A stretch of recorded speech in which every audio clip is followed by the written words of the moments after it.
Bueno, muy buenos días a todas y todos. Muchas gracias María Rosa Ángela por las palabras y bueno, con una muy buena introducción y además también ya poniendo temas duros en el debate. O sea, no tan solo fueron un saludo, sino que ya colocando temas importantes en la palestra. Yo quisiera citar a Manuel Antonio Garretón, que se nos suma a la mesa.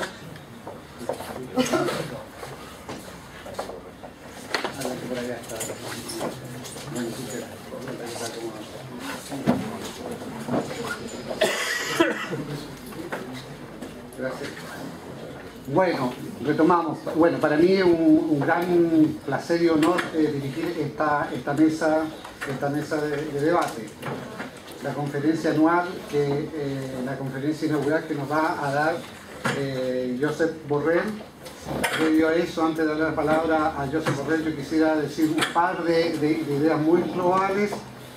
Evidentemente, los desafíos del progresismo en el marco de una economía mundial incierta y con la actual crisis que golpea a la Unión Europea ameritan reconocer un profundo cambio de época, y de una u otra manera lo vamos a escuchar también en la exposición de Borrell. El progresismo y los partidos políticos del socialismo democrático están llamados a debatir, a analizar e iniciar el camino y las propuestas en este sustantivo nuevo escenario a nivel planetario. Y en este sentido creo que ya lo señalaba María Rosa Ángeles, este séptimo foro anual intentará ya entregar algunos granitos de arena precisamente en la construcción de un pensamiento progresista innovador frente a estos, digamos, desafíos que según Rainer Rademacher, ya, qué sé yo, representante de la Fundación, no son para nada nuevos, pero en fin. Sobre nuestro expositor, Josep Borrell, ingeniero aeronáutico, doctor en Ciencias Económicas de la Universidad Complutense de Madrid, ha sido diputado del Partido Socialista Obrero de España, el PSOE, ministro de Estado de las carteras de Hacienda, Obras Públicas, Transporte y Medio Ambiente. Fue presidente del Parlamento Europeo y actual presidente del Instituto Universitario Europeo de Florencia, Italia. Josep, te doy la palabra. Muchas gracias. Muchísimas gracias por haberme invitado de nuevo a estar aquí. No voy a gastar mucho tiempo en agradecimientos, pero sí quiero dejar patente la enorme satisfacción de poder visitar de nuevo Chile y encontrar a los amigos de este país y de Latinoamérica. Bien, vamos al grano. Desde que por primera vez oímos la palabra subprime, a la vuelta de las vacaciones del 2007, han pasado 5 años. Llevamos 5 años de crisis, una de las peores crisis de la economía mundial, que desde luego nos ha alejado de esas fronteras del progresismo que antes citaba, porque estamos mucho más lejos que hace 5 años de conseguir esos objetivos, y que han conducido a algunos países, entre ellos a España, el mío, a una situación realmente angustiosa. Los temas que se plantean al debate, es lo que me piden que haga, los podemos englobar en 2 grandes grupos. Los que surgen de la crisis europea, la llamada crisis del euro, y los que surgen de la crisis de la economía global. Algunos son más eurocéntricos, pero los temas que se plantean no son solamente relevantes para los europeos, y los otros tienen que ver con el modelo de economía globalizada, que hay un cierto consenso de que es un sistema social y ambientalmente insostenible, y que tiene ventajas, pero tiene también muchos inconvenientes, cada vez más evidentes, y que están desdibujando esa imagen idílica de la mundialización feliz, según el cual la apertura al libre cambio irá a ser la solución para todos. 2 bloques, pues, Europa y lo global, interrelacionados, sin duda, pero diferentes. Europa. Mire, la viabilidad de una unión monetaria sin unión política y los costes que tendría una ruptura del euro para la economía global es sin duda uno de los grandes temas que se plantean sobre el debate. Tienen que ver con el papel de los bancos centrales. Quizá la izquierda también fue muy naif con la historia de la independencia de los bancos centrales. el nuevo papel que están tomando en este momento estas instituciones apolíticas, que ni más ni menos están dictando las constituciones a los pueblos. En España hemos reformado la Constitución a prisa y corriendo, pues el Banco Central exigió que lo hiciéramos. No parece que tenga mucho que ver con la política monetaria, pero es lo que ha ocurrido. Cómo ganar competitividad, la famosa palabra competitividad a la que todo se sacrifica. Es el modelo alemán, el modelo que hemos de seguir. Cuáles son sus luces y sus sombras. Y sobre todo, cuál es el impacto social de las políticas de austeridad. ¿Cuáles son las alternativas? Creo que Europa está siguiendo un camino dramáticamente equivocado y que las fuerzas progresistas lo hacen ya, intentar marcar una vía alternativa que pasa por una mayor coordinación de las políticas económicas, una mayor planificación, perdón por utilizar una palabra un tanto grosera, pero creo que gana cada vez más valor a la hora de coordinar lo que hacen los unos y los otros para ganar un par de puntos más de crecimiento. De lo contrario, no resistiremos las tensiones sociales que están generando estas tendencias recesivas que nos hacen pasar de la austeridad a la recesión, de la recesión a más austeridad, en un feedback negativo. Pero miren, cuando un grupo de países crea una unión monetaria como la del euro y al mismo tiempo rechazan hacer transferencias de país a país para hacer frente a las dificultades que uno de sus miembros puede sufrir en un momento concreto. Cuando además prohíben a su Banco Central que actúe como financiador en última instancia de los gobiernos, que son las dos cosas que los europeos hemos hecho, no fiscal transfers y no prestamista de última instancia, entonces eso solo puede funcionar si la zona en cuestión es muy homogénea y la probabilidad de que se produzca un choque asimétrico que afecte a uno de esos países es muy limitada. Es decir, una zona donde el choque asimétrico es una probabilidad rara y entonces se puede vivir sin los instrumentos para hacerle frente cuando esa cosa pudiera ocurrir. Y eso es lo que nos ha pasado a nosotros. Mientras la economía ha estado funcionando en calma, la unión ha funcionado. Pero, si los miembros son muy heterogéneos, como es el caso de la Unión, entonces la posibilidad de hacer transferencias fiscales entre ellas debe formar parte de su diseño institucional. Pero en Europa no lo hemos hecho así. Somos muy heterogéneos, somos muchos, muy heterogéneos, y por eso cuando el choque ha venido, nos hemos encontrado con que no podíamos hacerle frente, ni con transferencias fiscales internas, como ocurre en una federación tipo Estados Unidos, ni con un banco central que actúe como prestamista de última instancia.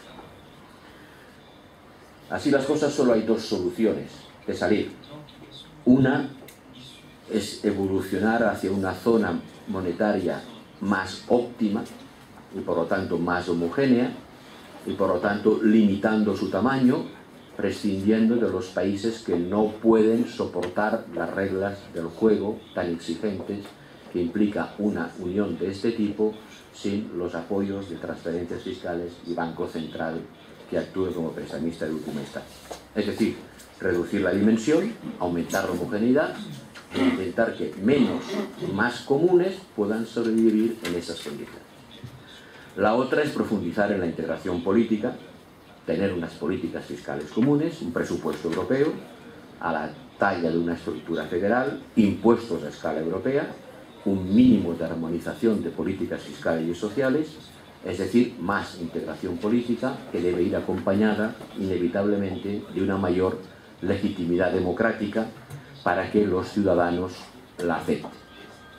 Este sería el programa progresista. El programa progresista sería: vamos a intentar ser coherentes con lo que hemos empezado a hacer, evitemos el dumping social y fiscal entre nosotros, creemos más solidaridad a escala europea, coordinemos mejor nuestras políticas para intentar evitar sumirnos en la recesión.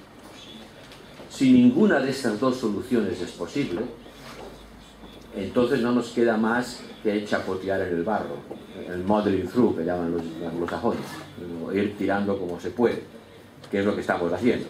ir tirando como se puede, aquí y allí, a ver. Llevamos 25 consejos europeos que han sido todos históricos porque todos han encontrado la solución a la crisis. Y seguirán proclamando que la encuentran y seguirá la crisis empujándonos hacia más crisis mientras no se cambie, no salgamos de este chapoteo. Pero yo creo que el chapoteo no puede durar mucho tiempo más y al final una de las dos soluciones se va a producir. O la unión se reduce y algunos salen de ella, y eso quiere decir un proceso de consecuencias imprevisibles para la economía mundial, por lo que implicará de generación de desconfianza sobre el euro y para el sistema monetario en su conjunto, o avanzamos en la integración. ¿Pero qué clase de integración? Cuando decimos más Europa, que es algo que los socialistas hemos dicho siempre, en particular los españoles, más Europa. Esto ya no vale. ¿Más qué? ¿Más qué clase de Europa?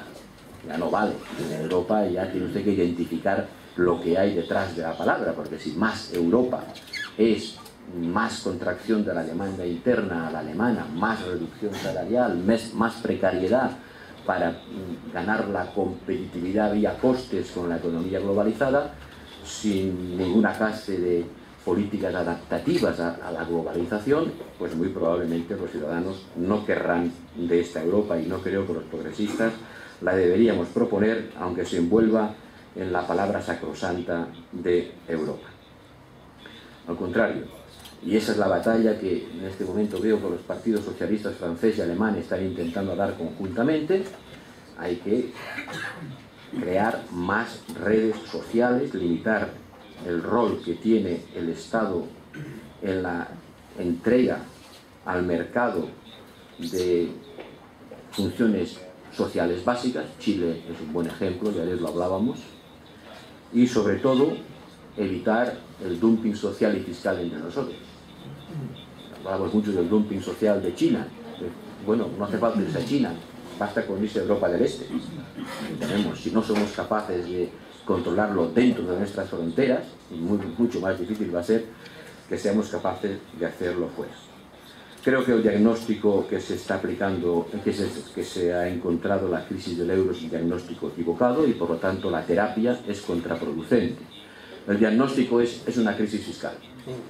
Es un problema de exceso de estado del bienestar, de exceso de gasto público, de demasiado déficit público. No es verdad. Grecia es un problema fiscal, España no era un problema fiscal.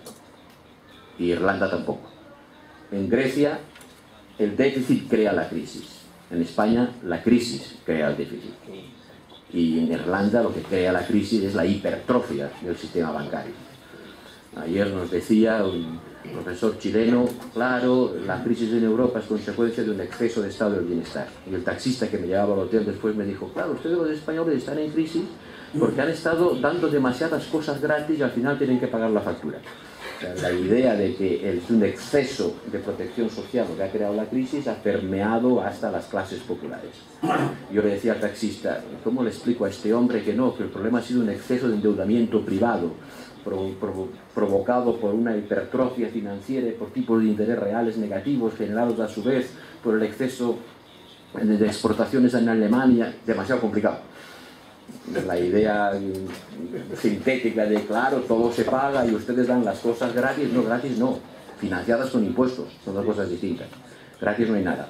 Lo que hay es cosas financiadas con la renta privada o cosas financiadas por impuestos. El problema no es un exceso de déficit público. España tenía superávit antes de la crisis. Irlanda tenía superávit antes de la crisis. Teníamos un endeudamiento mitad del endeudamiento alemán. Todavía ahora tenemos menos endeudamiento que la virtuosa Alemania. Era un problema de exceso de endeudamiento privado provocado por un exceso de mercado y la falta total de mínimo de planificación de la actividad. ¿Cómo es posible que hayamos construido 2 millones de casas que están vacías hoy? Alguien tenía que haber tirado de alguna señal de alarma, que el mercado no veía venir ningún problema en seguir acumulando recursos productivos en activos que hoy carecen de ningún valor. Y como consecuencia de la creencia de que el problema era fiscal, todas las terapias son fiscales y eso está conduciendo a la economía europea a una deflación que puede tener consecuencias sociales y políticas gravísimas y frente a la cual las fuerzas progresistas deberían conseguir una coalición intraeuropea que cambie ese rumbo, pero para eso hay que empezar cambiando el gobierno en Alemania, porque parece que el actual gobierno no está en absoluto por la labor, y ningún gobierno en solitario puede aplicar una política hoy, desgraciadamente, que los mercados financieros no acepten, porque sería sacrificado inmediatamente en el altar del incremento de los tipos de interés con los que financia su deuda. Pero plazos más largos de reducción del déficit y políticas más proactivas que impulsen el crecimiento, coordinadas a escala europea, sería hoy el principal instrumento de una política progresista. No basta con proclamarlo es fácil, hay que intentar llevarlo a la práctica, y eso es algo más difícil porque requiere consensos entre gobiernos de diferente color ideológico, y una vez más todo depende de la capacidad que tengan los partidos socialistas y socialdemócratas francés y alemán en reconquistar el poder. A escala global se plantea la gran cuestión de si hay o no que retomar políticas proteccionistas, si hay que, frente a la expansión del comercio internacional que está provocando deslocalizaciones y desindustrialización, hay que introducir en el sistema algunos elementos de esa desmundialización que se ha hecho popular gracias a los debates en Francia, pero que no es solo un tema franco-francés o europeo, hay muchos economistas anglosajones que están planteando la cuestión.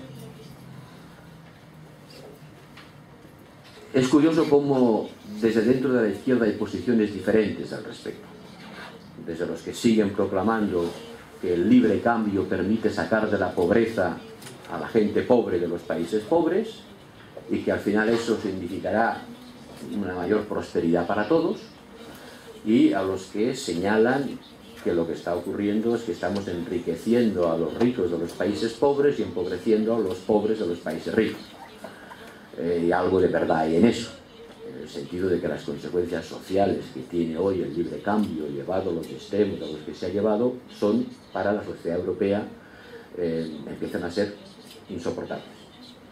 No está tan claro cuál es la solución, porque si la solución consiste en establecer barreras proteccionistas, aunque ahora les llamemos inteligentes para venderlas mejor, proteccionismo inteligente, claro, nadie quiere un proteccionismo estúpido, pero ¿en qué consistiría la inteligencia? Pues la inteligencia consiste en simplemente establecer barreras cuantitativas o cualitativas al intercambio, cuando la producción está hoy tan fragmentada en piezas que prohibir las importaciones equivale a prohibir las exportaciones. El tema es más complicado de lo que parece. Si se trata de establecer equilibrios, por ejemplo, sobre el contenido en carbono de las importaciones, es una de las grandes ideas que están sobre la mesa, es muy atractiva, yo estoy absolutamente de acuerdo, pero resulta que el contenido en carbono de las exportaciones europeas es superior al de las importaciones. Entonces parece que esa no sería la solución, o quizás sí, porque estamos hablando de magnitudes agregadas y habría que verlo sector por sector. Pero ¿qué fuerza tenemos para hacerlo? Ayer la Unión Europea tuvo que echar marcha atrás en su intento de gravar el carbono consumido por la aviación comercial en los vuelos a y desde Europa, ante la amenaza china de que si usted me hace eso, le dejo de comprarle Airbuses. Ante esa amenaza, pues hemos tenido que aceptar no gravar el carbono generado por los intercambios aéreos de Europa con el resto del mundo. Pero la idea de que no tiene ningún sentido deslocalizar las empresas europeas para producir allí a bajo coste, ya que aquí soportan un gravamen por el carbono que emiten, al final nos quedamos con las emisiones de carbono, porque da igual que se emitan aquí o allí, y sin la industria que se va allí para no soportar el coste que le imponemos aquí. Sin duda sería necesario establecer algún elemento de equilibrador de esa clase de costes externos para evitar que la competencia fuese una competencia sesgada y desleal, y que los costes ambientales deberían internalizarse. En eso hay acuerdo teórico, pero enormes dificultades prácticas para aplicarlo. También tendríamos que estabilizar las diferencias en los costes sociales. Usted produce a bajo coste porque no tiene los costes sociales que implica esa protección sobre la educación, la salud, el desempleo, etc., la competencia sigue siendo desleal, pero no ha habido hasta ahora ninguna capacidad para llevar a la práctica estos planteamientos que de alguna manera representan un proteccionismo encubierto. En lo que sí hay consenso, después de estudiar toda la literatura al respecto, es en la insostenibilidad de este modelo y en la incapacidad de las economías desarrolladas, y en particular la europea, en anticiparse a los efectos de un proceso que se debe venir y hacer de forma que los perdedores de la globalización, porque los hay, sean compensados por los ganadores de la globalización.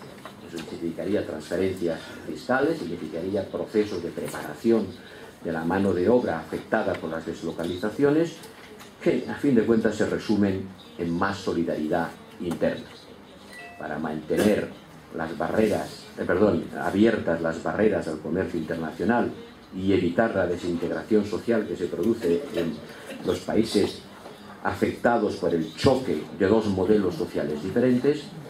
Tendríamos que tener más solidaridad interna para evitar que la creación destructiva ricardo schumpeteriana no generase tensiones sociales inaceptables. Sobre este tema de la desmundialización, seguramente los europeos hemos en el pasado hecho gala de una cierta ingenuidad. No hemos aceptado exigir contrapartidas, como los chinos exigen en su caso, y tampoco hemos aplicado las políticas que hacen los americanos cuando les interesa. Hemos proclamado que el euro no tiene política de cambio. Es una gigantesca ingenuidad. El euro es la única moneda que no tiene política de cambio. Todas las demás la tienen y la utilizan como un instrumento político en la batalla financiera mundial. La tienen los chinos, la tienen los americanos. La política monetaria americana está generando entradas de capital en los países emergentes, como es el caso de Brasil, que les obliga a poner impuestos para que el capital no entre, con lo cual tenemos el mundo al revés. Los países emergentes, en vez de atraer capital para financiar su desarrollo, resulta que lo tienen que gravar para impedir que entre en cantidades excesivas y en condiciones volátiles. Y todo eso obligará a la izquierda o a aceptar el establecimiento de elementos de moderación en la liberalización de los intercambios o a políticas de democracia globalizada. Y me quiero referir por último al famoso triángulo de la incompatibilidad de Robre, cuando dice: no puede usted tener a la vez democracia a nivel nacional, no puede tener libre cambio. Si quiere usted mantener las preferencias democráticas y una apertura a los intercambios, entonces tiene que trasladar el gobierno a la misma escala global a la que se realizan los intercambios. Tiene que construir una gobernanza a escala supranacional. Europa es el primer ejemplo del intento de construir este gobierno a una escala superior a la escala del viejo Estado-Nación. Y ya vemos las dificultades que tiene. Pero si se quiere mantener el libre cambio tal como se ha desarrollado hasta ahora, considerando que es la solución y no se le deben poner límites, entonces, si vamos hacia esa hipermundialización, entonces tenemos que trasladar el espacio de decisión democrática desde el Estado-Nación hacia instrumentos de gobernanza mundial, lo cual es ciertamente más difícil de hacer que de hacer. Y si no somos capaces de hacer eso, entonces los Estados-Nación o las agrupaciones de Estado-Nación tendrán que implantar elementos moderadores de la mundialización para evitar sus efectos negativos. Y ese es el gran reto de las fuerzas progresistas en este siglo. Es verdad que los efectos del comercio internacional han servido para mejorar las condiciones de mucha gente en los países en desarrollo. Bueno, mejorarlas hasta cierto límite. Claro, si sacar a la gente de la pobreza se entiende por mantenerlas en niveles de renta de algo más de $1 por día, tampoco es una panacea. Pero lo que sí ha ocurrido, y con esto acabo, es que la apertura comercial asociada a la explotación de una mano de obra joven, abundante, disciplinada y barata, joven, abundante, disciplinada y barata, ha permitido a los países emergentes y sobre todo a China generar enormes excedentes comerciales y acumular una enorme cantidad de ahorro, y con ese ahorro han financiado a bajo coste el endeudamiento de los países ricos, con los que el crédito ha enmascarado el efecto de la desigualdad en el reparto de la renta. El incremento de la desigualdad lo hemos enmascarado con un recurso masivo al crédito. El crédito ha sido posible porque había flujos de capital que lo financiaban provenientes del ahorro forzoso de los países emergentes. Y gracias a este recurso al crédito nos hemos podido hacer creer a nosotros mismos que nuestro modelo económico era sostenible. Y hemos vivido unos cuantos años más galopando sobre el endeudamiento, hasta que el accidente financiero de Lehman Brothers puso punto final bruscamente al proceso. Así, una parte del mundo, los trabajadores jóvenes y emigrantes procedentes del mundo rural chino, y créanme, hay unos cuantos centenares de millones más esperando poder salir de él, no les dejan, los dejan salir, pero esperan salir de él, son unos cuantos centenares de millones más. Marx, perdón por citarle, pero nunca pudo imaginar cuán grande era la famosa reserva de trabajo del proletariado, no pudo imaginar nunca cuán grande era. Son centenares de millones que están esperando todavía la oportunidad de dejar su aldea rural para pasar a ser explotados en la costa.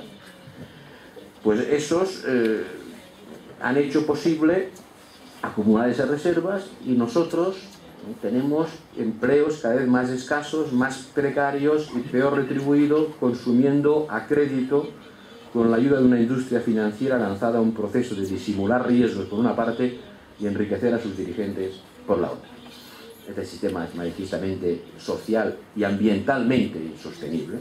No tengo tiempo de entrar en ello, pero hay que empezar a pensar seriamente si tiene sentido hacer viajar espárragos 15.000 kilómetros desde México hasta París para consumirlos en invierno, o si no sería más razonable, como decía Keynes, intentar un consumo de proximidad. El tema del coste del transporte asociado a incrementos de costes energéticos vendrá a poner un remedio a estos disparates, pero por una parte y por otra nos encontramos con una cura de desendeudamiento que está provocando esa recesión, hasta cierto punto inevitable el desendeudamiento, porque hemos exagerado nuestro endeudamiento, pero que si no le buscamos elementos compensadores, entonces yo mucho me temo que las sociedades europeas y en particular las occidentales van a conocer un proceso de desintegración social y territorial, porque las tensiones independentistas en Europa y en particular en España responden al reflejo autoprotector de quien no quiere tener el peso de ayudar a la parte pobre de su vecindad y prefiere salvarse solo, echar la chalupa al agua del barco que se hunde antes de intentar conseguir que no se hunda. Eso es lo que creo que las fuerzas progresistas tienen que hacer, encontrar dentro de Europa la fuerza suficiente para cambiar las políticas económicas con las que se está haciendo frente a la crisis y construir a escala global instrumentos de gobernanza que permitan mantener las ventajas del libre cambio y al mismo tiempo evitar los efectos destructivos que tiene un libre cambio basado en una competencia desleal en lo social y en lo ambiental. Muchas gracias.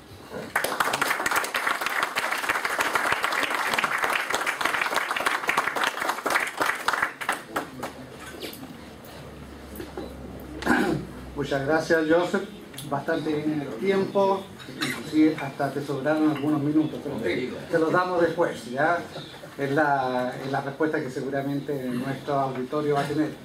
Bueno, yo previo a darle la palabra al comentarista Carlos Minami, quisiera destacar un par de ideas centrales, muy sucintamente, de lo que Joseph, digamos, señaló. Estamos experimentando una de las peores crisis de la historia económica mundial, la cual está lejos de terminar y ha conducido a algunos países, entre ellos a España, a una situación angustiosa, tal como lo señalabas al principio. Bueno, frente a esto destacamos también la respuesta sindical que en el día de ayer hubo también en España y en algunos otros países europeos, tengo entendido, Italia y Portugal, ¿ya? Aún menores, pero de una u otra manera ahí hay también respuesta a lo que está significando la crisis y al modelo económico predominante, el modelo económico neoliberal. Interesante lo que nos señala nuestro expositor: los occidentales no podemos ya continuar endeudándonos para financiar el crecimiento, ¿ya? Más bien, la cura del desendeudamiento provocará una recesión más larga de lo que podemos creer en el 2008 y en adelante. Que las respuestas a la crisis no han hecho sino que contribuir a hacerla más grave, puesto que esto se ha basado en un diagnóstico equivocado y en una terapia contraproducente, ¿ya? Frente a esto, muy globalmente, la solución sería, desde el punto de vista de las fuerzas progresistas, profundizar la integración política para tener una política fiscal común, un presupuesto europeo a la talla de la estructura federal, un mínimo de armonización de las políticas fiscales y sociales, es decir, una integración política que deba ir acompañada de una mayor legitimidad democrática. Bueno, también se discute acaso la solución a la crisis es el modelo alemán, ¿ya? La verdad es que tú también señalas en tu texto, Alemania, qué sé yo, ha experimentado en los últimos años una pobreza galopante o una pobreza importante.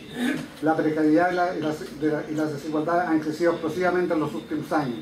No sé acaso el gobierno de Merkel o el actual, digamos, el actual concepto de cómo solucionar la crisis es un ejemplo para salir de la crisis. Ahí está una cuestión de debate. Bueno, sobre eso yo me quedaría acá y le daría la palabra a Carlos Ominami. Para los que no lo conocen, un par de palabras sobre él. Economista de la Universidad de Chile, doctor de Estado en Economía de la Universidad de París. Fue ministro de Economía en el gobierno de Patricio Aylwin, senador de la República en el periodo 1994 al 2010 por el Partido Socialista de Chile. Actualmente es presidente honorario de la Fundación Chile 21 y fundador del Partido Progresista PRO. No puedo dejar de mencionar su último libro, que se lo recomendamos también, Secreto y Silencio de la Concertación, Recuerdos para el Futuro, que tiene una nueva versión durante este año. Carlos, tu intervención. Muchas gracias, Jaime. Yo quiero partir valorando la presentación de Pepe Borrell. Creo que es en verdad uno de los muy buenos analistas del proceso europeo. Creo que está presentando aquí de manera muy sintética un análisis muy pormenorizado y sobre todo yo diría muy lúcido de la crisis europea con todas sus dimensiones. Creo que es muy importante, lo que me parece a mí que es una de las principales conclusiones de su análisis, que esta mundialización feliz, que es cierto, se reconocía que tenía oportunidades, que tenía amenazas, pero básicamente oportunidades. Para muchos está significando más amenazas que oportunidades, y eso es lo que abre paso a discusiones complejas pero muy interesantes respecto a la posibilidad de una cierta desconexión de este proceso a través de procesos parciales de mundialización que yo creo que es importante poder discutir. A mí me parece muy sugerente este análisis que hace Pepe Borrell respecto de lo que ha estado ocurriendo en el mundo durante los últimos años, en el sentido de que tenemos a millones de trabajadores chinos, trabajadores pobres, que a través de su esfuerzo generan un ahorro forzoso que se traslada a los países desarrollados, que los transforman en crédito masivo para trabajadores que van cayendo progresivamente en el desempleo. Y ese es como un aspecto muy importante de la dinámica de la crisis actual. Conversando con algunos amigos en un seminario anterior, nos surgía este paralelo, la expresión, el símbolo, el ícono de la crisis del 29 eran los capitalistas, los banqueros, tirándose desde las oficinas de sus edificios, consternados por lo que estaba ocurriendo. Quizás el ícono de la crisis actual van a ser más bien los trabajadores que se endeudaron, que compraron sus pisos y que hoy día están siendo embargados por los procesos que están teniendo lugar particularmente. Que se suicidan tirándose por el balcón. Exactamente. El 29 se suicidaban los capitalistas, hoy día se están suicidando los trabajadores. No deja de ser un contraste bien dramático respecto a cómo las cosas están ocurriendo en el mundo hoy día.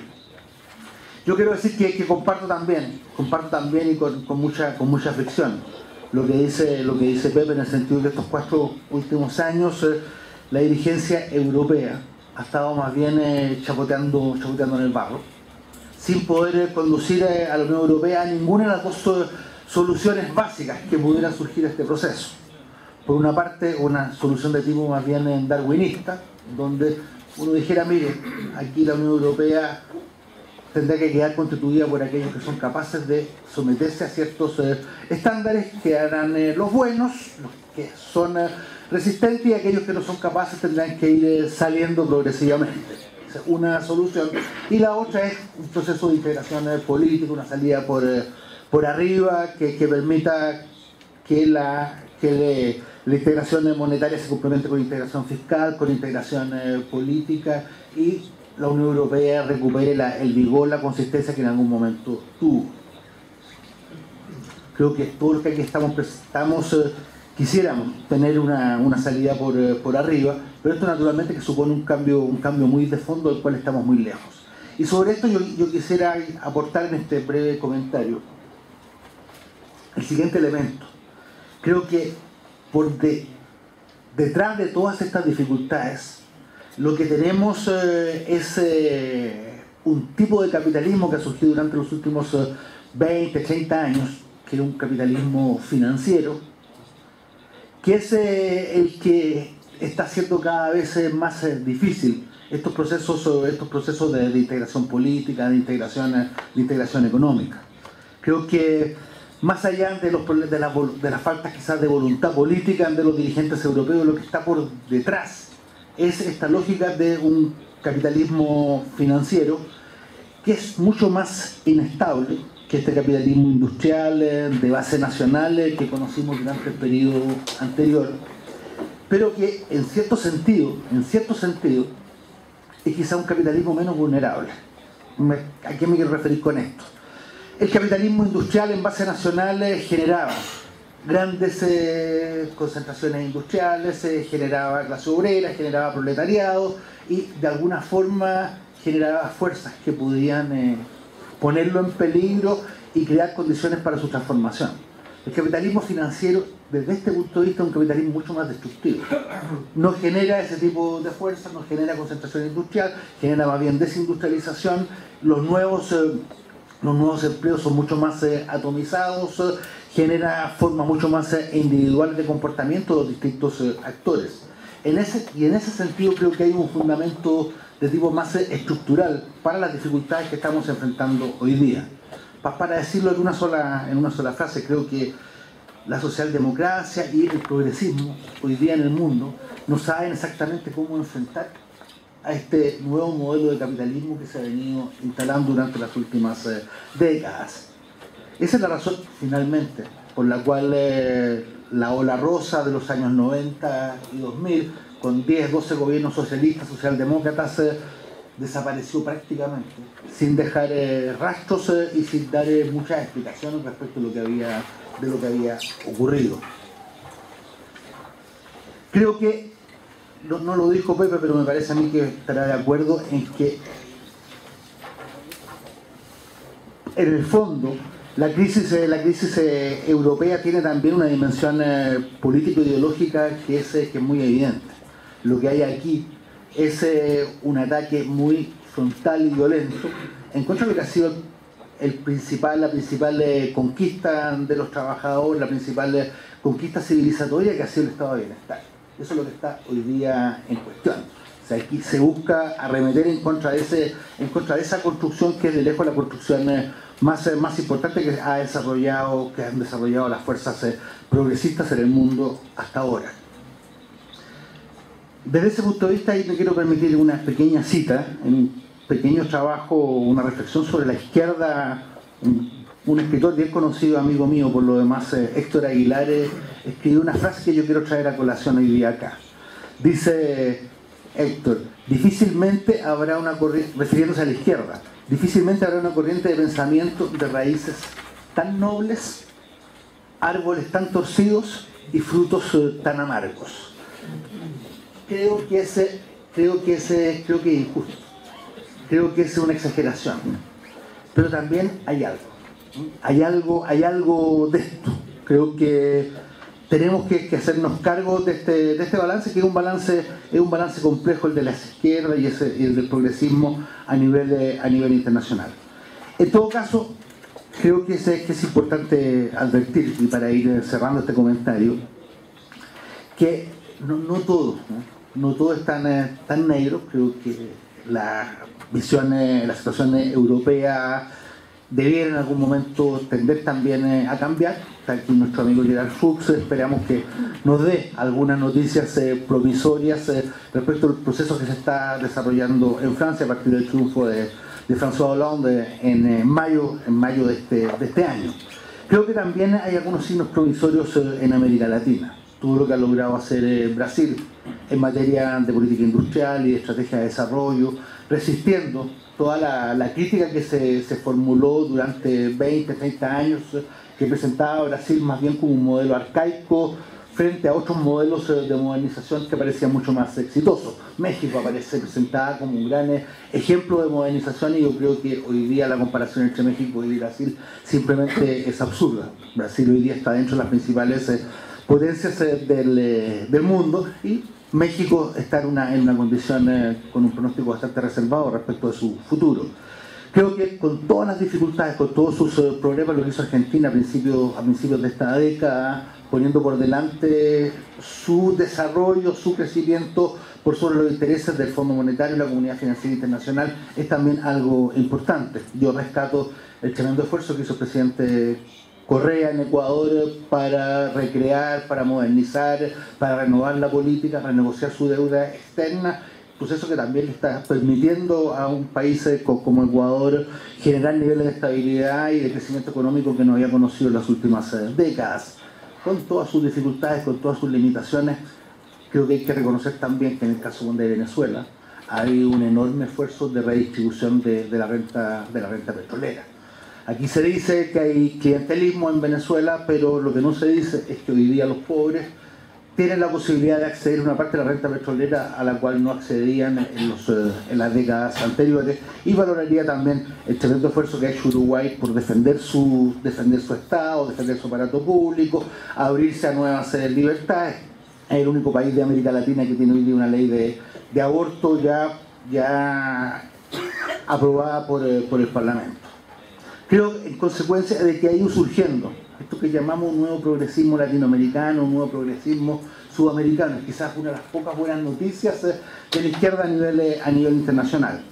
Creo que en todo caso es importante situar esto en sus verdaderas dimensiones. Hay algunos que han hablado, me parece a mí de manera completamente exagerada, de latinoamericanizar Europa, de ver cómo estas nuevas tendencias que surgen en América Latina pueden ser un punto de referencia para Europa. Creo que es un exceso, creo que no hay un modelo sudamericano. Nosotros estamos también en un proceso de búsqueda, y diría lo siguiente para terminar, que el proceso latinoamericano, si en algún momento no confluye con el proceso europeo, si no hay una mayor comprensión también por parte de los Estados Unidos, si no hay, por así decir, una convergencia progresista a nivel internacional, la propia situación de América Latina y de América del Sur puede verse enfrentada a situaciones muy difíciles.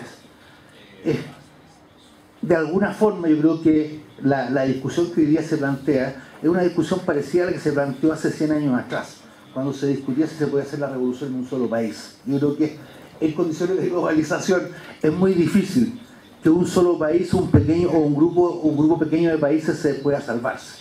O aquí nos salvamos todos, o quizás no se va a salvar nadie. Desde ese punto de vista, creo que es muy importante que pueda haber un mayor entendimiento, una confluencia de fuerzas progresistas a nivel de Europa, a nivel de América Latina y a nivel de los propios Estados Unidos. En ese sentido, y con esto sí que termino, creo que es muy importante que pueda haber entre esas distintas fuerzas un diálogo sí más horizontal. Hoy día ya creo que uno no puede sostener que la socialdemocracia pueda ser el futuro de América Latina, porque de alguna forma la socialdemocracia, al menos en su versión más antiguas es el pasado de Europa, por tanto entonces difícilmente va a ser el futuro de América Latina. Yo creo que la socialdemocracia tiene que reinventarse, tiene que refundarse, tiene que incorporar el ecologismo, tiene que incorporar un nuevo internacionalismo, tiene que ser capaz de generar nuevas formas de militancia y de organización política y también de nuevas alianzas. Pero es muy importante que podamos establecer un diálogo más horizontal y un diálogo donde también nos comprendamos más. Así como de alguna forma la izquierda latinoamericana ejerció una gran fascinación en la izquierda europea de los 60 y los 70, fascinación que tenía algo de frívolo. Tengo la sensación de que hoy día la condena que en muchos sectores se hace de la izquierda, por parte de la izquierda europea, de lo que ocurre en América Latina, tildándolo muy fácilmente de populismo, es también algo sobre lo cual debiéramos reflexionar para los efectos de poder producir una confluencia a partir de un diálogo más horizontal. Muchas gracias.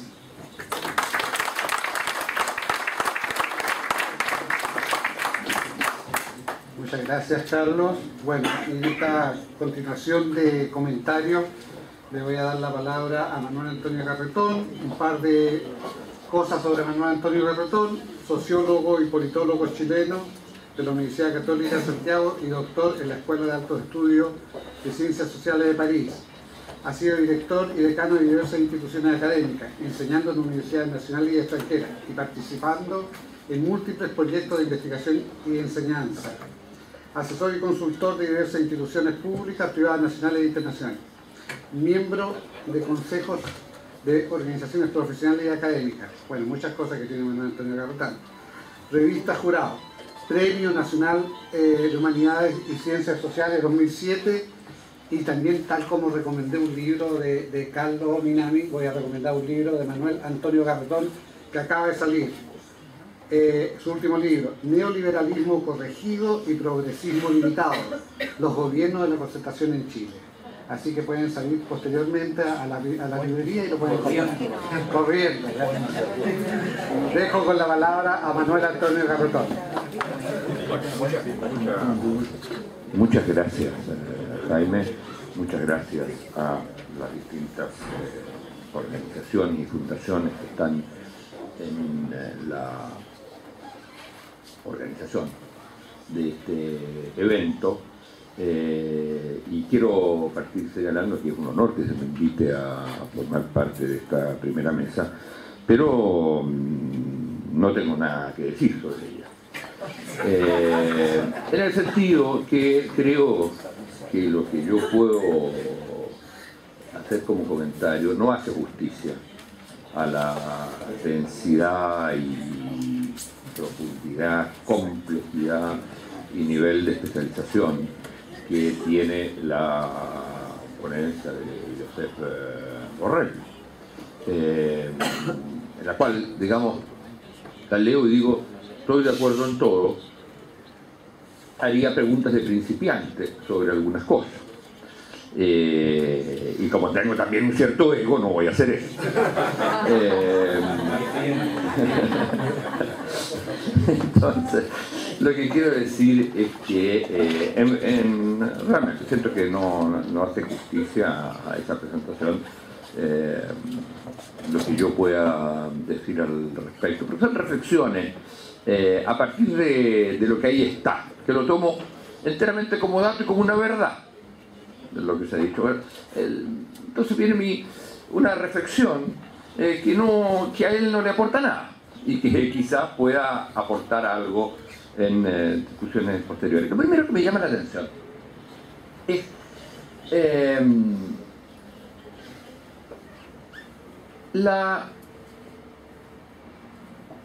si uno quiere, y voy a hacer eso, compararlo con la manera como uno diría, bueno, a ver, ¿cuál es la problemática, la crisis de América Latina en el marco de la globalización hoy?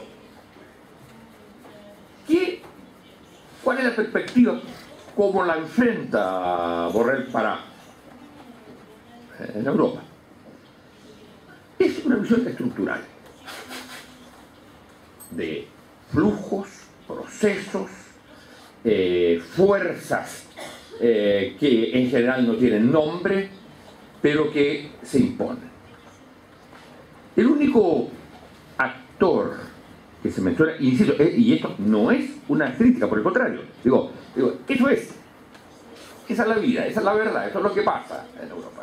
Entiendo que lo que nos dice Borrell es 100% cierto todo. Entonces uno dice, bueno, los únicos actores que se mencionan ahí son los países. Entonces, hay países que quieren esto, países que quieren otro. De repente uno dice, bueno, dentro de este país este país podría cambiar si hubiera tal otra visión. Pero lo que hay es un entramado frente a lo cual la pregunta que uno se hace es, bueno, ¿y dónde está el piloto? Pero en este caso no, ¿y dónde está el piloto? Como en la historia de la película, sino ¿y dónde están los actores? ¿Y dónde están las fuerzas sociales? ¿Dónde están los partidos y sus diferencias? ¿Hacen o pueden hacer algo? Ahora, ¿cuál es la unidad analítica de todo esto? Es Europa, la unidad europea, y los únicos actores que existen frente a eso son, digamos, países. Yo diría que es diametralmente distinto a el modo o la problemática como enfrentamos en América Latina, o que vemos en América Latina, o que analizamos. Mi impresión es que nuestros análisis en general, incluidos los de los economistas, cuando hablo de economistas, hablo de los economistas, digamos, que van desde el centro hacia la izquierda, digamos. Los otros no son economistas, es gente que le pone número a la política, ¿no? Pero hay un exceso, es decir, nuestro exceso no es de estructuralismo, es todo lo contrario, es de actores, de cálculos, de fuerzas sociales y políticas, y yo diría que hay un enorme déficit de análisis de problemática propiamente estructurales en nuestro país, en América Latina. Esa es lo primero. Vemos actores, vemos movimientos, vemos alternativas, mucha importancia de lo que ocurre, digamos, en las elecciones, en los movimientos de distintos sectores sociales, descontentos, movilizaciones, y uno ve poco el entramado, ve poco la estructura, la problemática en la cual esos actores juegan. Eso para mí es digamos, me impresiona eso al ver el análisis desde Europa y al ver en cambio el tipo de análisis que nosotros hacemos. Pareciera ser que no tenemos nada que hacer o que decir respecto de un contexto estructural, y por lo tanto lo que tenemos que hacer es analizar tal movimiento, tal actor, tal definición, tal movilización, el significado de todos ellos, sin que pudiéramos definir algo como lo que hace Joseph, y dice, bueno, la problemática consiste en la siguiente: o se reduce la integración, o se profundiza la integración. La reducción significa, ¿no es cierto?, que algunos salen con todas las consecuencias que eso tiene. La profundización significa que hay que reforzar el gobierno, digamos, supranacional, y hay que controlar, digamos, los mercados, lo que plantea un tema muy interesante que, a mi juicio, desde otra perspectiva se plantea también en América Latina, que es la insuficiencia, crisis, debilidad, como se le quiere llamar, de la teoría democrática, porque fue pensada para mercados nacionales y jamás fue pensada, a nadie se le ocurrió pensarla para mercados transnacionales. Por lo tanto, Cuando hay mercados transnacionales y hay polis donde se juega la democracia, lo que tenemos es básicamente una irrelevancia de la democracia respecto a esos procesos, porque las decisiones centrales no se juegan ahí. Entonces digo, ahora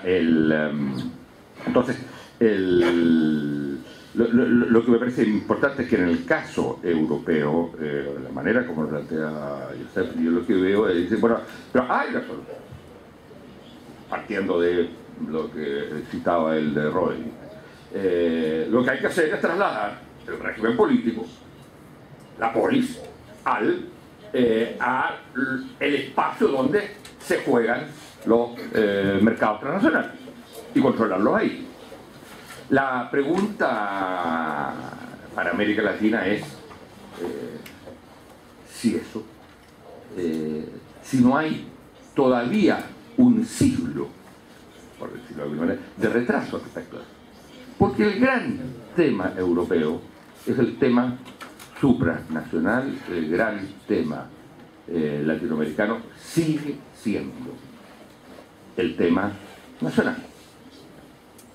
El tema nacional, y en algunos casos subnacionales, el tema de la construcción, reformulación de los estados, reformulación de la relación entre estados y sociedad, frente a lo cual hay distintos tipos de modelos, pero en lo que estamos en eso. Y entonces mi impresión, y yo diría la primera conclusión que saco, bueno, tenemos que acercarnos, o sea, el gran tema, sí, ponemos los temas de debate que planteaba Josep, son temas de debate transnacionales para Europa. Los temas de debate nuestros son todos temas de debate nacionales, que la unidad es el país. Y la pregunta entonces, y por lo tanto la importancia de los actores en cada uno de esos países. En ese sentido, predominio de la sociología, si se quiere, versus el predominio de lo estructural económico en Europa. Entonces la cuestión que uno se plantea es quizás el primer tema de debate sea el debate ausente. Y el debate ausente no es totalmente ausente, pero es el tema de la construcción de la polis o del espacio político, económico y político latinoamericano. De modo que podamos en algún momento hablar la problemática latinoamericana, no la problemática de los países latinoamericanos, sino la problemática de la región, tiene estos dos dilemas, como plantea Borrell, digamos, para Europa.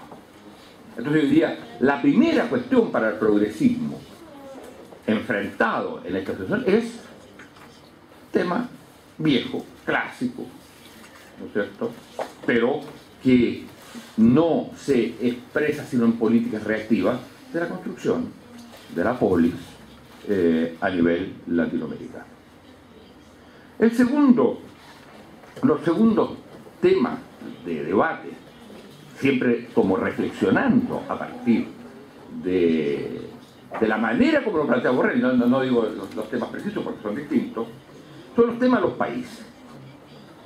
Y en ese sentido los temas de los países, desde la problemática actual, yo creo, es el tema primero, no digo primero como prioridad, el tema de cuál es el modelo productivo predominante al cual estos países deben aspirar o se juegan en lo que está. Y aprovechar del actual modelo productivo con todas las ventajas efímeras que ha traído en estos, digamos, en el periodo de crisis incluso. Entonces digo, ahí hay un problema no resuelto. El segundo tema es un tema también estructural que tiene que ver con el tema de la desigualdad interna. Ayer salía un informe del Banco Mundial, colocando, como siempre, a los chilenos les encanta estar bien en los rankings. Bueno, les recuerdo que a propósito de los rankings, una selección del 40 puesto en el mundo le ganó a la chilena, que es de 17. Bueno, no me gustan los rankings, siempre hay que llamar a colación a los rankings. Entonces tenía un alto ranking de movilidad social y, sin embargo, el gran problema era el tema de la desigualdad, y ese sigue siendo un tema fundamental en los países de América Latina, que sigue siendo una de las regiones más desiguales y sigue siendo una, pese a los mejoramientos relativos que ha habido al respecto. Interesante tomar en cuenta que quizá uno de los países que ha mejorado más su distribución es Venezuela. Entonces ahí, cuando uno entra en la duda de todo lo que se dice, digamos. ¿Ah?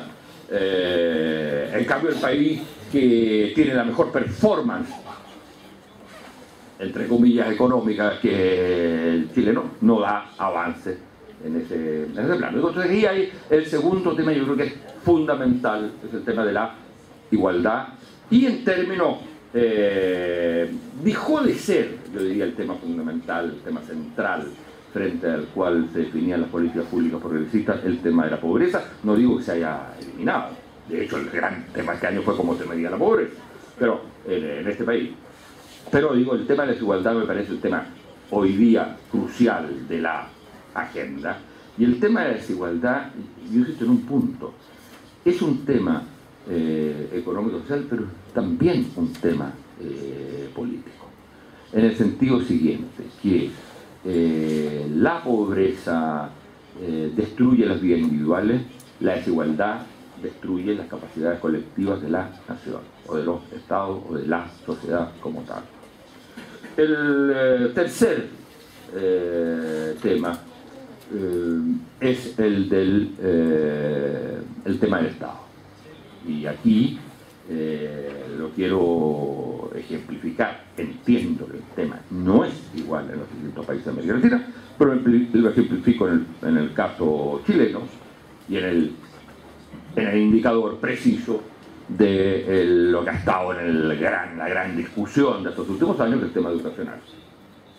Es un país en que el Estado juega probablemente el rol más bajo de todas partes del mundo respecto de la educación pública.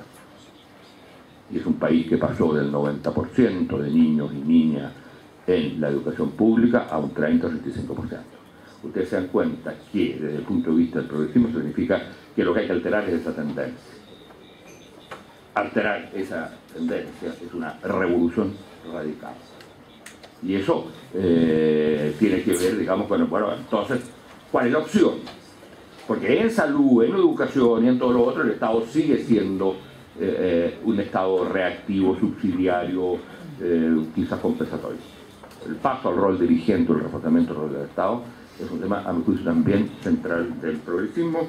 Y la última cuestión es la pregunta que yo no, digamos, que me llama la atención, que no la veo en el caso europeo, es ¿qué hace esto?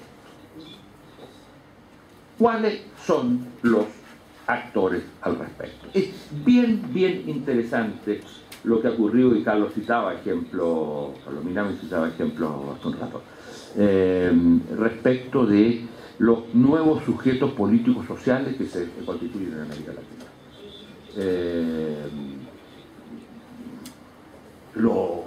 Un movimiento cocalero que se transforma en un partido, que se transforma en un Estado, es un fenómeno notabilísimo.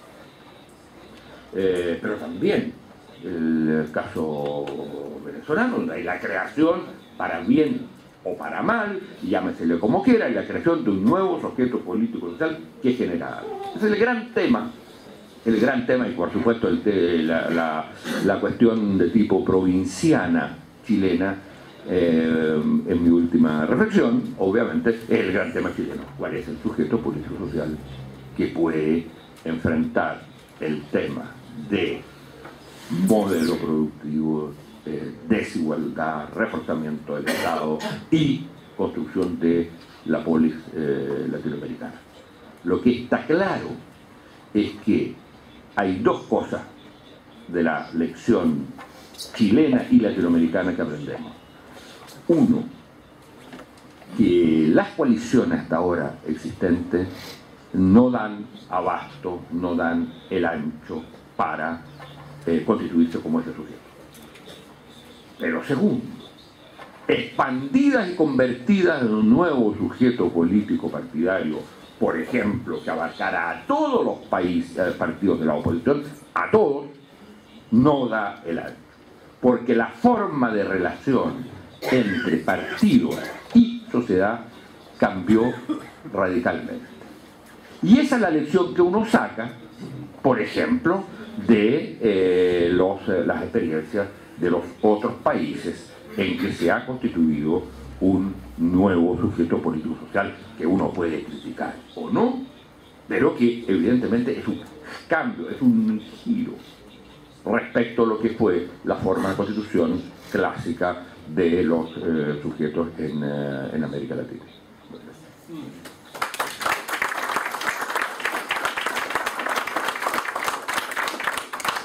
Nuevamente muchas gracias, Manuel Antonio. Y bueno, el último comentario previo a la pausa, va a ser una pausa posteriormente unos 10 minutos. Le vamos a dar la palabra a Luis Tursi, profesor, activo sindicalista y político. Ayudó en su momento a fundar la Central Unitaria de Trabajadores de Brasil y el Partido de los Trabajadores en los años 80. Fue el primer congresista electo por el Partido de los Trabajadores. Presidió la Fundación Perseu Abramo, participó de la campaña presidencial de Lula da Silva y posteriormente se integró a su gobierno como secretario general de la presidencia de 2003 al 2010. Actualmente es director de la Fundación Lula da Silva, cuyo principal eje es la cooperación de Brasil con África y América Latina. Luis, tiene la palabra. Bueno, yo voy a agradecer en español o portuñol, mas si me permiten hablar en portugués despacio, porque hablando portuñol me siento como un niño, y sobre todo en Chile. He leído tanto de Nicanor Parra, Gonzalo Rojas, que me siento más todavía un niño hablando en Chile que en Uruguay, por ejemplo. Incluso si he leído también Onetti, son parámetros altos, ¿no? Bueno, agradezco la invitación y es un placer encontrar muchos amigos y amigas y hacer amigos y amigas nuevos, ¿no?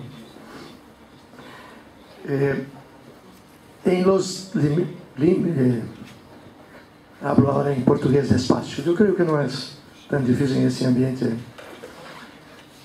Nos limites de um comentário breve e, claro, fragmentário, eu queria falar algumas coisas sobre...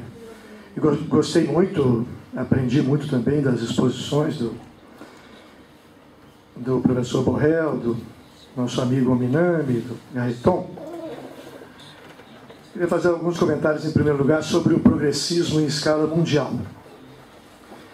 Me perdoem o esquematismo, mas acho que não estou falseando a realidade. Para tratar com uma certa clareza, né, e objetividade política dos desafios do progressismo em escala mundial, nesse momento, nós temos que caracterizar a crise financeira ou a crise econômica internacional. De que crise nós estamos falando? Crise de quê? Como, aliás, disse o Borrell, né? Porque eu tive o privilégio de acompanhar o então presidente Lula a 3 reuniões do G20 em 2008 e 2009. Em Londres, Pittsburgh e Washington.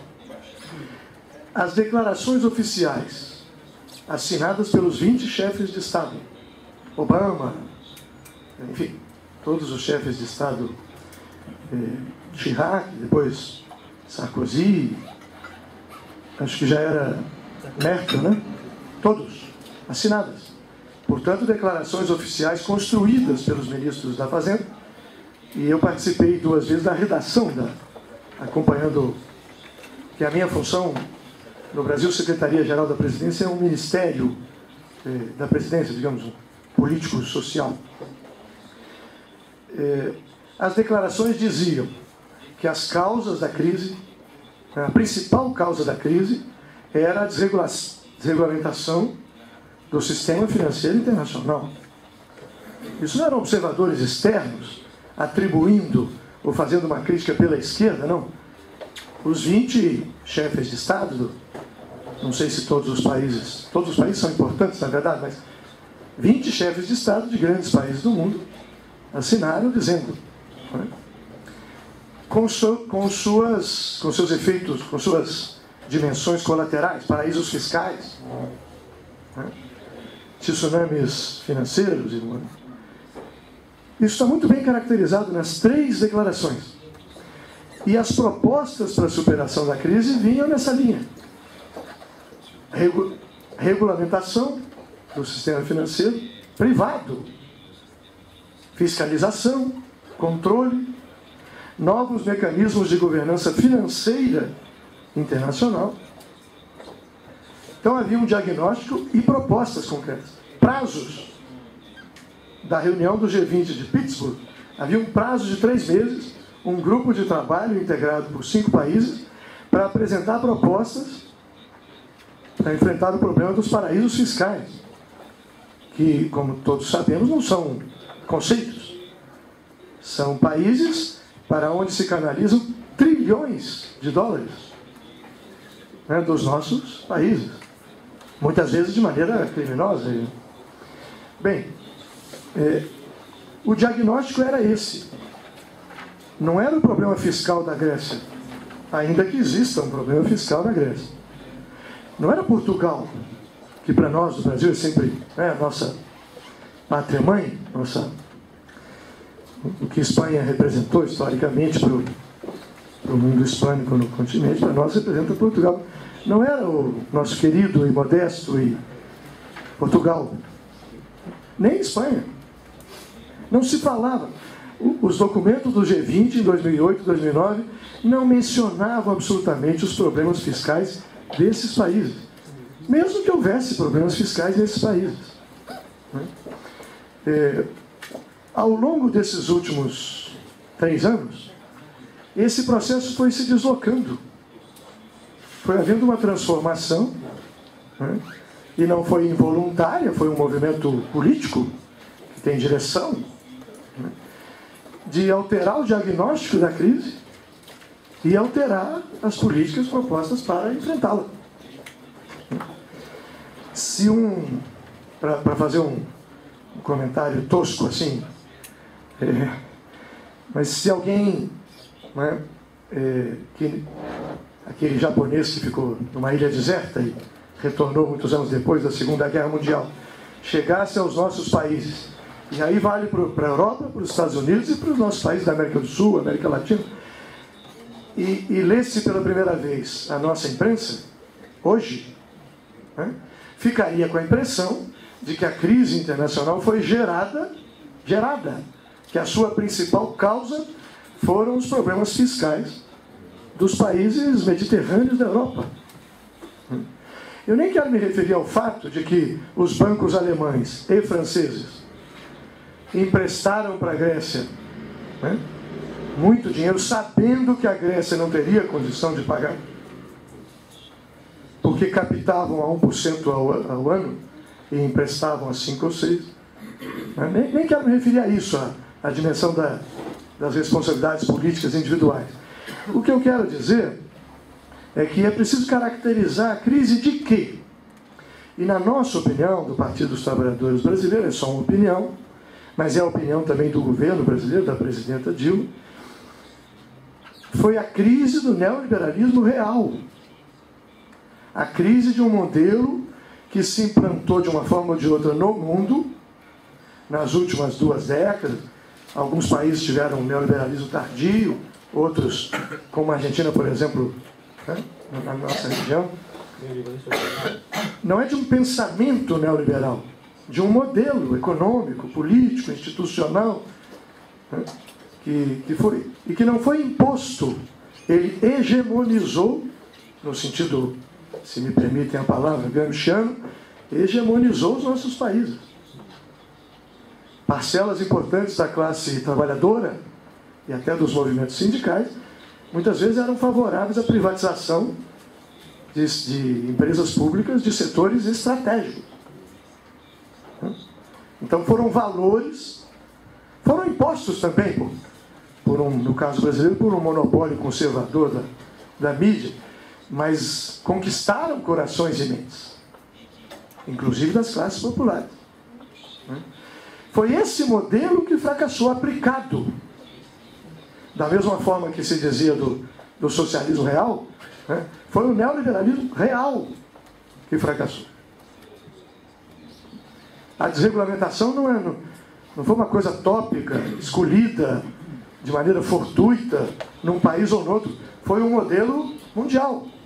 Nós, no Brasil, tivemos o fenômeno de um partido, que é o Partido Social Democrático Brasileiro, que nasceu na redemocratização, liderado por personalidades políticas, algumas delas de grande qualidade ética, cultural, política, que tinham resistido à ditadura de maneira bonita, inclusive, de maneira forte, e que transitaram para políticas neoliberais.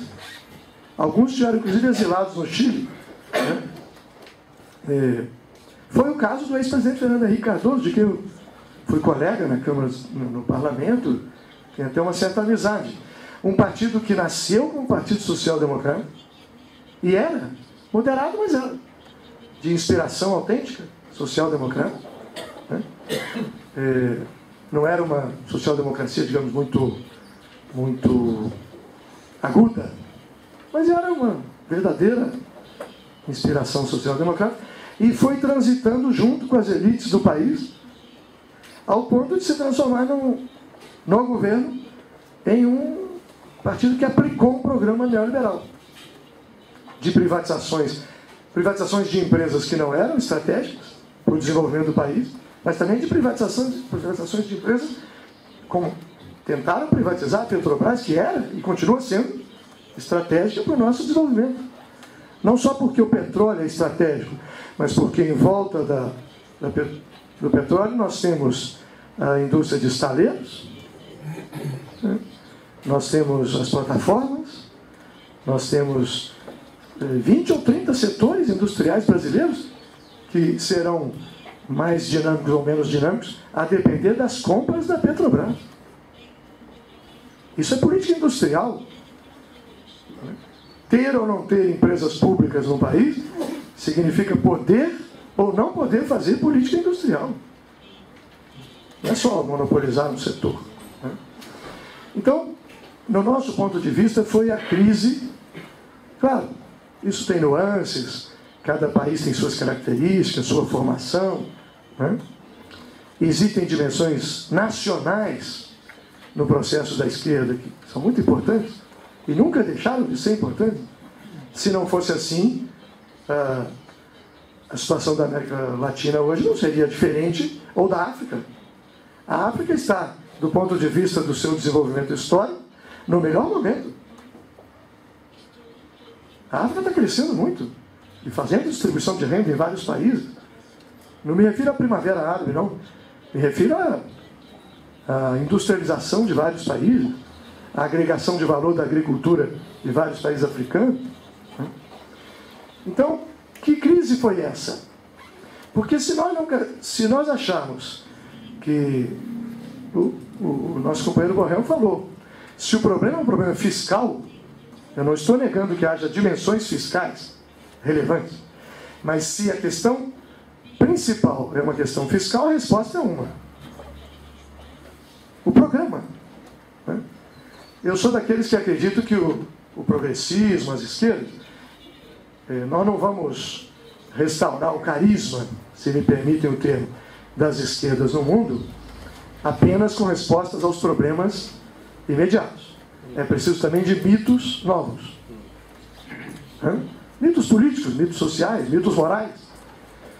Mas também não vamos resgatar esse carisma sem dar respostas aos problemas de uma crise tão brutal quanto essa. É uma crise civilizatória. Pode não ser uma crise, como diziam os nossos companheiros em tantas organizações clandestinas das quais eu participei, como dizíamos nós, pode não ser uma crise do capitalismo, estrutural do capitalismo. Mas nem por isso deixa de ser uma crise civilizatória. Eu vi uma pesquisa ontem que, se houvesse eleição nesse momento, os neonazistas da Grécia teriam 30% dos votos. Por alguma razão há de ser. Isso não é... Dificilmente será só manipulação das consciências. Então, nós achamos que é preciso resgatar esse debate. As forças progressistas partidárias, sociais, intelectuais, não tem como, é incontornável. E acabou que o diagnóstico foi se deslocando. Era um diagnóstico em 2008, por ocasião da crise, e se tornou outro diagnóstico predominante hoje. E as medidas também. Boa parte dos problemas fiscais de alguns países, chamados desenvolvidos ou ricos, vem do fato de que os países se endividaram perigosamente para salvar o sistema financeiro privado. Foi isso que aconteceu. Privado. Nos Estados Unidos, inclusive. Uma das dificuldades maiores do Obama, um dos dilemas do governo Obama, nosso ponto de vista, foi esse. A margem de manobra para atender às aspirações sociais que o levaram ao governo ficou muito restrita, porque foi preciso investir centenas, mais de $1 trilhão. O Estado americano gastou para salvar não só o Lehman Brothers, vários outros bancos, e assim na Inglaterra, e assim, uns fizeram abertamente e outros fizeram, como se diz no Brasil, por baixo do pano. Mas fizeram, gastando dinheiro público para salvar os bancos privados, o que era necessário, porque senão teria arrastado o sistema financeiro e o sistema econômico todo dos países. Qualquer um de nós que estivesse naqueles governos talvez tivesse sido obrigado a fazer isso. Não havia outra saída. Só que agora parece que esse problema não existiu. Não existiu. E os grandes bancos se dão ao luxo de colocar de joelhos, de rodilhas, os principais governos do mundo, porque é isso que está acontecendo. Todos sabiam que a Itália, eu, por exemplo, sou filho de italiano, a Itália tinha uma dívida pública de 120% do seu produto. Isso tem 20 anos. Nenhuma criança de colo, no mundo ignorava que a Itália tinha 120%. Apesar disso, é um sistema econômico sólido. Tem uma economia sólida a Itália. Não havia nenhuma razão para que aquele ataque, a não ser um ataque especulativo. A Espanha também. A Espanha tem vários problemas.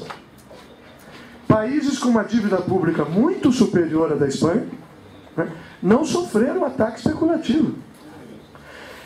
E sem querer ser conspirativo, não por acaso foram Grécia, Espanha e Portugal, os 3 últimos governos social-democratas que havia na Europa. Não estou dizendo que foi adredemente preparado, mas há uma dimensão de luta política, de criar condições para fazer na crise, como o governo Monti, em certa medida, está fazendo na Itália, está fazendo coisas boas também, de reestruturação do Estado italiano, mas para fazer na crise reformas que, na correlação de forças democráticas, os conservadores não conseguiram fazer, como a reforma laboral. Por favor, não reforma. Na crise, não sei a palavra, mas na inundação, na catástrofe da crise, reformas que no jogo democrático normal não se conseguia fazer. Estão sendo feitas. Na prática. Então, essa mudança de diagnóstico permitiu essa questão. Nós estamos convencidos que um dos desafios do progressismo no mundo hoje é resgatar, é fácil falar, é difícil fazer. Sim, mas senão nós não estaríamos aqui também, reunidos. É resgatar a crítica ao modelo neoliberal e propor um modelo que não seja apenas pós-neoliberal. Eu já falei isso com o meu amigo Emir Saad, brasileiro, mas tem que ser uma superação histórica do neoliberalismo, nas suas dimensões concretas. Vou dar um exemplo, eu já encerro. Quando veio a crise em 2008, os bancos privados brasileiros cortaram crédito, zero. Não só crédito para inversões, também para capital de giro. Portanto, as nossas empresas iam quebrar. Os bancos privados estrangeiros que operam no Brasil, Santander, HSBC, Bilbao Vizcaya, reduziram a 3,2%. A nossa economia ia quebrar. Os efeitos da crise, com desemprego de milhões de pessoas. O que salvou? O que manteve a economia brasileira crescendo? Os bancos públicos. Bancos estatais, que no caso não são só estatais, porque o Banco do Brasil, que é o maior banco do nosso país, tem 49% das ações na Bolsa. É um banco misto, mas é estatal. Eu participei de uma reunião do presidente Lula com a direção do Banco do Brasil, que ele teve que trocar toda na crise, onde os dirigentes do banco, colocados por nós, diziam, o presidente Lula perguntou, o que vocês vão fazer para enfrentar a crise? Eles disseram, presidente, o mar está revolto, nós temos que ter uma política muito prudente, então nós vamos pisar no freio, assim que fala? Pisar no freio. E o Lula, com sua, digamos, franqueza, disse, então o Brasil pode quebrar desde que o Banco do Brasil não quebre. Fizemos uma reunião da qual eu também participei, e a então ministra Dilma, com a direção da Petrobras, colocada por nós, com um presidente espetacular do nosso partido. E a resposta foi a mesma. Presidente, o cenário é muito nebuloso, as coisas são muito complicadas, né? Se nós não tivermos medidas prudenciais, todos esses neologismos, né? Eu de carreira sou professor de língua portuguesa e trabalhei com Paulo Freire, com metodologia linguística de alfabetização. Então eu dou muita atenção, não só aos conceitos, mas a cada palavra individualmente, né? E o vocabulário da política mundial está mudando todo. Estão nos proibindo de usar as nossas palavras, e a gente vai... Né? E a Petrobras disse isso ao presidente, companheiros nossos do PT. Presidente, nós vamos, porque as nossas ações... Ele falou, aí já foi mais direto. Ele falou, não. Vocês não só vão manter os investimentos previstos, como vão fazer mais esse e esse. O presidente Lula criou, durante a crise, 3 meses depois, em novembro de 2008, um programa para construir 2 milhões de habitações populares no Brasil, que segurou a nossa indústria de construção privada e garantiu os empregos.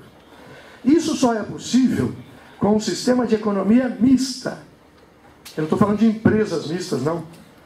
De um setor privado forte, tratado sem preconceito pelos governos, sem prejuízo, forte, né?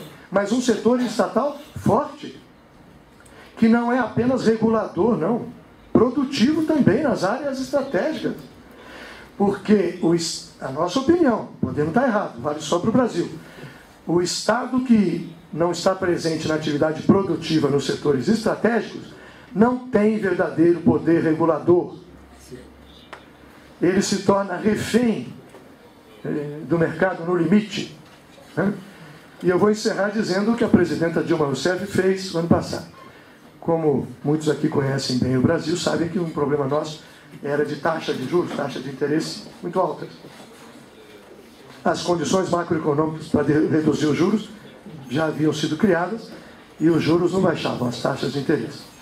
O que fez a presidenta Dilma Rousseff? Determinou que o Banco do Brasil, a Caixa Econômica Federal, o Banco do Nordeste, o Banco da Amazônia, que são todos bancos públicos, reduzissem a taxa de interesse.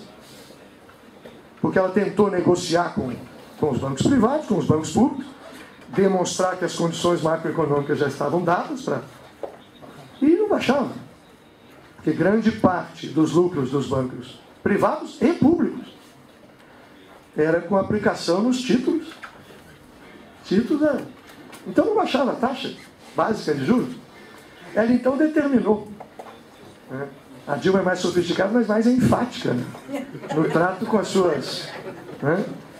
Determinou que baixasse. E os bancos privados tiveram que ir atrás. Reduziram também. Eu, que sou educador, diria que é um comportamento eminentemente pedagógico dos bancos públicos. Mas não é para prejudicar os bancos privados. Para que vocês tenham uma ideia, durante a crise, como os bancos privados nacionais, os bancos privados estrangeiros, né, reduziram a zero, os bancos privados cresceram 36%. O setor financeiro público no Brasil já representa 35% do total do sistema financeiro. Passou a representar 40%. Né? Porque os outros se omitiram, saíram. A economia continua crescendo. A fatia, é assim que diz? Fatia do setor. Bem, quando o mercado voltou a funcionar normalmente e os bancos privados, com sua lógica puramente privada, a revelia das necessidades do país, porque isso é uma coisa que precisa ser dita. Eu sou uma pessoa bastante moderada. No PT sempre fui considerado, né, um cético do ponto de vista existencial e moderado do ponto de vista político. Agora, nós precisamos dizer as coisas com clareza. Os interesses dos bancos privados, os interesses dos mercados, muitas vezes, não se conjugam com os interesses dos países. Né? Um autor que nunca foi santo da minha devoção, Marx, já disse que, às vezes, os interesses dos capitalistas privados não se conjugam com os interesses do capitalismo como um todo. Que é o caso do Lehman Brothers. Porque eles quase fazem quebrar o capitalismo norte-americano. Por condutas criminosas, porque foram criminosas. São crimes. Naquele momento não dava para dizer isso. Ninguém foi punido, ninguém foi processado. Né? Por razões ideológicas, no mau sentido, o dinheiro público serviu para resgatar os bancos que foram devolvidos aos autores, muitas vezes aos autores do desastre.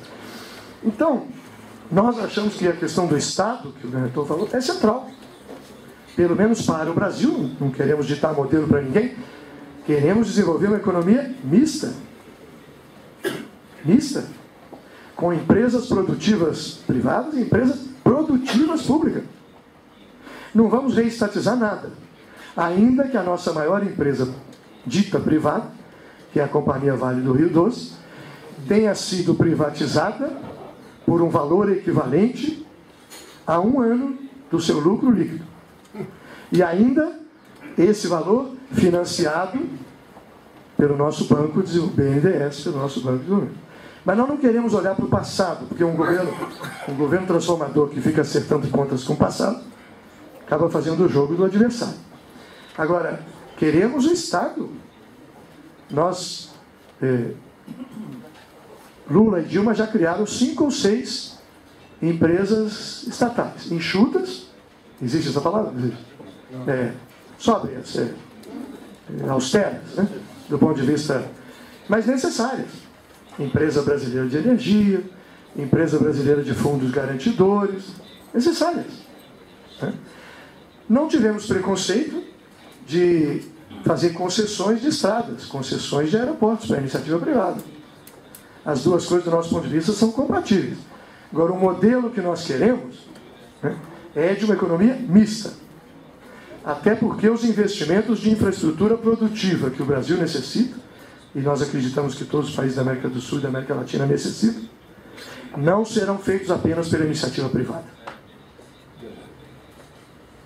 Hidrelétricas, a iniciativa privada no Brasil não faz sozinha. Se o Estado não for sócio, a iniciativa privada não faz. Porque a maturação das inversões a maturação é lenta. Então o Estado tem que estar junto. Mas o Estado vai estar junto com só financiando a empresa privada? Por que ele não vai estar com a sua Eletrobras, que é a nossa empresa de energia elétrica? E no nosso caso, o presidente Lula e a presidenta Dilma modernizaram e profissionalizaram fortemente as empresas estatais.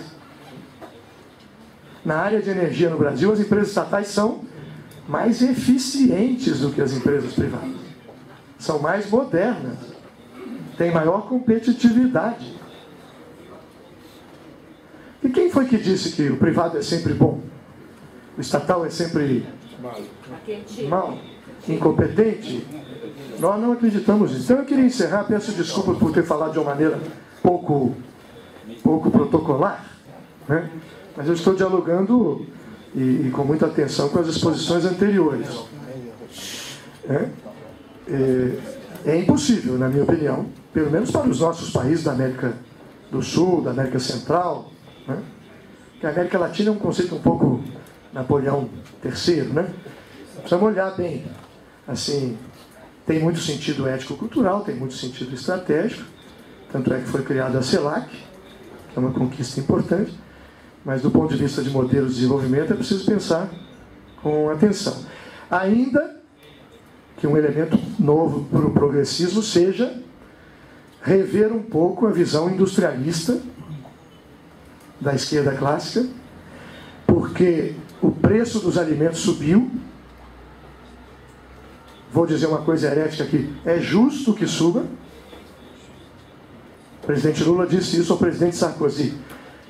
Quer dizer que as commodities de vocês podem ter preço alto. As commodities nossas devem ser eternamente baratas. Porque a Guatemala e El Salvador podem e devem ser produtores agrícolas, com valor agregado. E quem disse que os produtos agrícolas devem ter um preço baixo a vida inteira? Então essa discussão dos preços no mundo, se alimentos são importantes. Então eu queria dizer isso, nós temos que voltar a discutir o papel do Estado e outras questões que eu nem mencionei, né? O tipo de democracia, o envolvimento da sociedade na elaboração das políticas públicas e por aí vai. Agora, então eu resumiria dizendo que eu acho que temos que resgatar algumas dimensões positivas da esquerda histórica que não fracassaram, né? E combinar talvez com, eu estou chamando de mito no sentido positivo, mas com mitos novos, né? Eu não sou daqueles que acham que a juventude de hoje é menos politizada do que a juventude do passado. Mas existem formas diferentes de politização. A minha filha não passa perto de um partido político nem empurrada, né? Mas trabalha com temas ambientais, trabalha com temas culturais, morais. Não acho que isso seja menos importante, né? Ou menos avançado. Agora, que tem que rever o modelo, porque a pergunta é, o que nós queremos, que modelo, não apenas 2 ou 3 políticas, que modelo global, no âmbito do capitalismo. Não está posto nesse momento na história, perdão pela expressão rotunda, né? Não está posta a questão da superação do capitalismo no mundo hoje. Então não é disso que eu estou falando. Mas a superação histórica do neoliberalismo pode e deve estar posta como modelo global, sistêmico. Que outro modelo global sistêmico nós estamos propondo para superar o... Porque isso tem implicações de governança mundial. Governança política, reforma. É o velho tema da reforma política e econômica internacional. Sem esse também não tem jeito.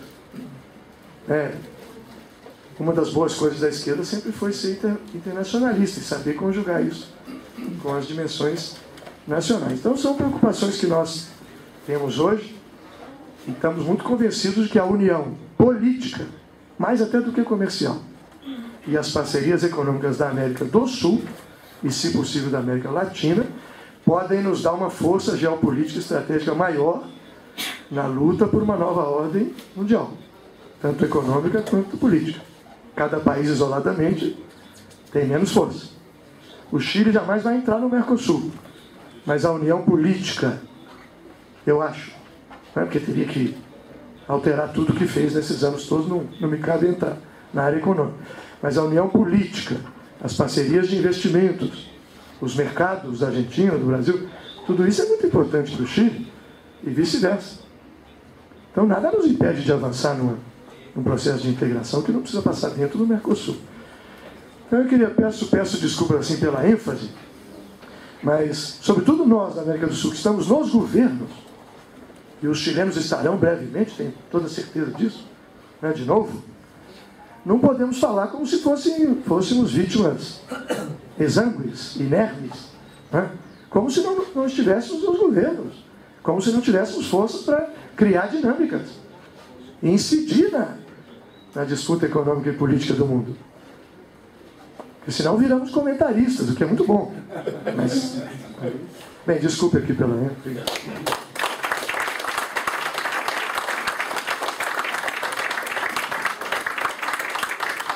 Muchas gracias, Luis Dulci. Bueno, ahora los invitamos a un café de unos 10 minutos. Quizás puedan reflexionar sobre las intervenciones, que puedan hacer las preguntas a los panelistas. ¿Ya? Nos vemos en 10 minutos más.